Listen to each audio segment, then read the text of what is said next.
Bien, mais écoutez, je suis tout d'abord extrêmement heureux d'être parmi vous aujourd'hui donc à Bègles. Nous procédons en effet aujourd'hui au lancement de la 8e section départementale du collectif Racine. Et je remercie Madame Le Guen de bien avoir voulu accepter de prendre la responsabilité de cette section.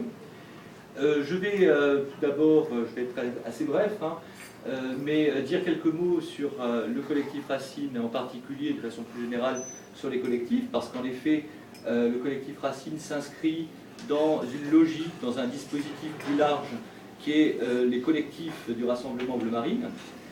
Je dirais avec un petit sourire aux lèvres, dont j'espère bien qu'il se convertira en très grand sourire d'ici peu de temps, que nous sommes aujourd'hui un mouvement qui est parti pour gouverner la France. Et à ce titre, nous devons bien entendu être présents dans tous les domaines, dans tous les secteurs de la société civile.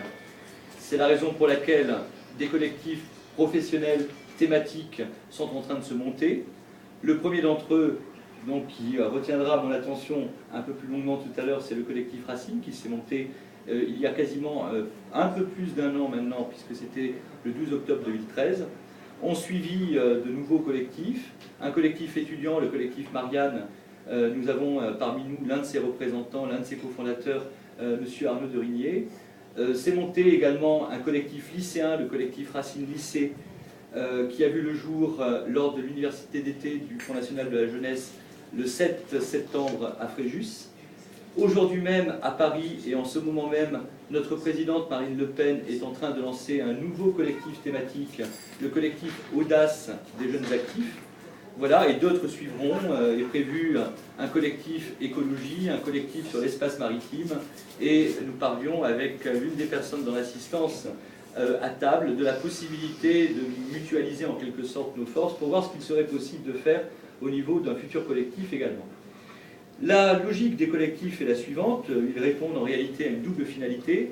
Je l'ai dit, imprégner la société civile, car il importe que nous soyons présents dans tous les secteurs de la société civile, c'est une première chose. Et une deuxième chose, c'est effectivement de faire émerger des compétences, et des compétences dont nous avons grandement besoin pour élaborer un programme présidentiel, celui de 2017, qui devra évidemment ratisser tous les domaines, toutes les thématiques, et qui doivent donc mobiliser des gens qui sont compétents dans tous les domaines. Quelques mots à présent plus particulièrement sur le collectif Racine.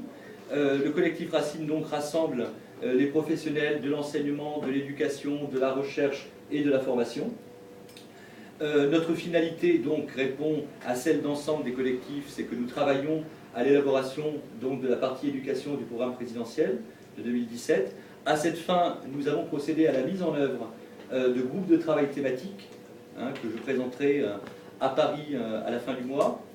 Parallèlement, de plus en plus d'enseignants, de formateurs, d'éducateurs nous rejoignent et ils éprouvent le besoin, bien entendu, de se rencontrer, d'échanger, de débattre et d'unir leurs compétences. C'est la raison pour laquelle nous procédons à la mise en place de sections départementales. Elles seront, c'est la 8e donc aujourd'hui que nous lançons, elles seront 15, sans doute aux alentours de 15 d'ici décembre, et nous poursuivrons bien entendu l'aventure en 2015. Parallèlement, nous sommes présents sur tous les dossiers d'actualité, par le biais de communiqués de presse, par le biais de réunions publiques également. L'une d'entre elles a eu lieu à Saint-Nazaire il y a à peine 2 jours, en Loire-Atlantique. Nous sommes présents donc sur tous les dossiers d'actualité, sur tous les dossiers chauds, si je puis dire. Nous avons beaucoup communiqué, pris des positions sur la question de l'application de la réforme des rythmes scolaires, car en effet c'est une réforme extrêmement mal ficelée, extrêmement mal conçue, qui pose de redoutables problèmes. Et nous avons, ce faisant, travaillé en partenariat avec nos élus municipaux, qui souvent nous demandent des avis pour pouvoir prendre des positions dans le cadre de leurs conseils municipaux respectifs. Nous intervenons également sur un autre dossier d'actualité qui est le projet de suppression des notes, qui est appelé par euphémisme techno la révision des pratiques d'évaluation, mais qui en fait va dans ce sens-là. Nous intervenons également sur les problèmes de violence scolaire. Nous allons procéder à la création d'un observatoire de la violence scolaire d'ici peu, parce qu'on maquille les chiffres officiels concernant la violence scolaire, et il est temps effectivement que la réalité, que les Français soient mis en face de cette réalité, et ainsi de suite, si je puis dire. Donc voilà quelles sont nos activités pour l'essentiel. je cède la parole à Madame Lelièvre.